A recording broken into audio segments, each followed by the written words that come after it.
उत्तरगाया community network Nepal internet फाउन्डेसनले उत्तरगाया गाउँपालिका क्षेत्रमा ग्रामीण जनताको हितको लागि इन्टरनेट प्रविधिको उपयोग गर्ने उद्देश्यले एक परियोजना सुरु गरेको थियो। यो परियोजनाले विशेष गरी शिक्षा, सञ्चार र महिला सशक्तिकरणमा केन्द्रित गर्दै समुदायको जीवनस्तर र आर्थिक सम्भावनामा सुधार ल्याउने लक्ष्य लिएको थियो। परियोजनाको प्रारम्भमा क्षेत्रीय अवलोकन भ्रमण र जनचेतनामूलक कार्यक्रममा उत्तरगाया गाउँपालिकाका अध्यक्ष, उपाध्यक्ष र प्रमुख प्रशासकीय अधिकृत र वडाध्यक्षहरू लगायत प्रमुख सरकारवालाहरूलाई समावेश गरिएको थियो।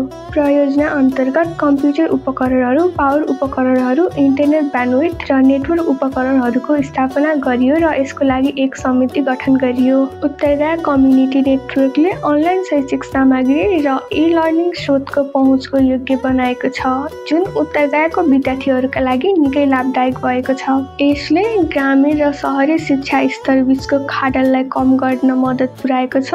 अब विद्यार्थीहरूले अनलाइन सामग्री हेर्नका लागि मोबाइल डाटा किन्नु पर्दैन।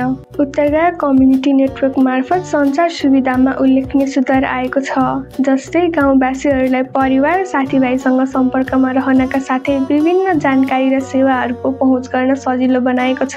धेरै पुरुषहरू वैदेशिक रोजगारीमा रहेको हुँदा स्थानीय तथा अन्तर्राष्ट्रिय खबरहरू प्राप्त गर्न अत्यन्तै आवश्यक भएको छ। गाउँलेहरूले अब इन्टरनेट मार्फत स्थानीय बजारमा किनमेल गर्न र आफ्ना उत्पादनहरू प्रवर्धन गर्न सक्ने भएका छन्। बासिन्दाहरूले सामाजिक सञ्जालहरू प्रयोग गरी आफ्ना उत्पादनहरूलाई प्रचार गर्न र राम्रो बजार खोज्न सक्ने भएका छन्, जसले उनीहरूको आर्थिक अवस्थामा मद्दत पुर्याउँछ। ई-लर्निङ कार्यक्रमहरू मार्फत युवाहरूका लागि रोजगारीको अवसर सिर्जना भएको छ। उत्तरगाया कम्युनिटी नेटवर्कको भागको रूपमा महिलाहरूलाई इन्टरनेट मार्फत महिला उद्यमशीलता सम्बन्धी चेतनामूलक कार्यक्रम र तालिम प्रदान गरिएको थियो। इन्टरनेटको पहुँच पाएपछि महिलाहरूले नयाँ प्रविधि र तालिम सिक्नका साथै आफ्नो व्यवसायलाई सामाजिक सञ्जाल मार्फत प्रवर्धन गर्न सक्ने भएका छन्। उत्तरगाया कम्युनिटी नेटवर्कले तामाङ र लामा समुदायको समृद्धि, संस्कृति र परम्पराको संरक्षणमा समेत योगदान पुर्याएको छ।